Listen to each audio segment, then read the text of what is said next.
Bir neçə ildir ki, Sumqayıt şəhərində Göyçay, Hiper, Seda Store, Əli 94 və ən ucuz marketlər şəbəkəsi adı altında fəaliyyət göstərən və bu ticarət mərkəzlərinə rəhbərlik edən Vüqar Qalendarovla bağlı dolaşan söz-söhbətlər bugün ölkə gündəmini zəbt etməkdədir.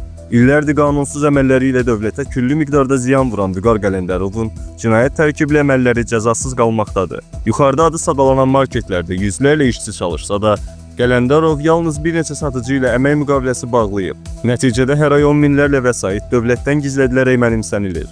Reallıq TV-nin apardığı araşdırmalar zamanı məlum olub ki, Vüqar Qalendarovun rəhbərlik etdiyi market və ticarət mərkəzlərində elə bir formada vergidən yayınma hallarına qol qoyulur ki, bu da hər ay bu şəxsə küllü miqdarda var dövlət əldə etməyə imkan verir.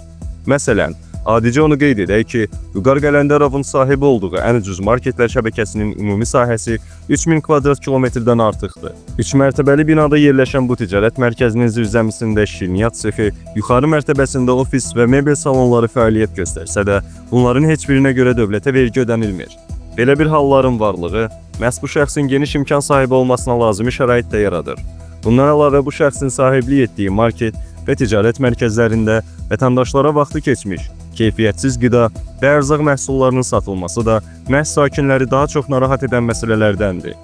Ümid edək ki, İqtisadi İnkişaf Nazirliyinə müraciətimizdə təqdim etdiyimiz faktlar tezliklə araşdırılacaq və Qalendarovun əməllərinə hüquqi qiymət veriləcək. İşçilərin əmək haqlarını tez-tez kəsən, firmaları müxtəlif adlarla aldadan, keyfiyyətsiz və vaxtı ötmüş məhsulların satışını təşkil edən Vüqar Qalendarov sahibi olduğu restoranda bu yaxında işlətdiyi fəhlələrə olan borcunu da verməməklə böyük narazılıq yaradıb. Sumqayıtda insanları zaman-zaman etirazlara səsləyən Vüqar Qalendarov, dövlət təşkilatları tərəfindən gələn yoxlamaları da hədələməkdən çəkinmir.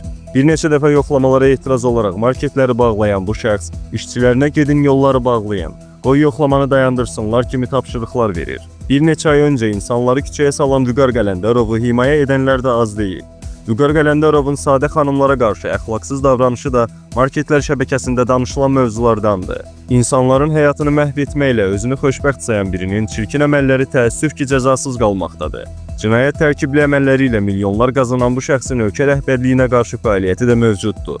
Radikal müxalifətə yaxınlığı ilə seçilən Qalendarovun digər saxtakarlıqları barədə növbəti materialda tanış ola bilərsiniz.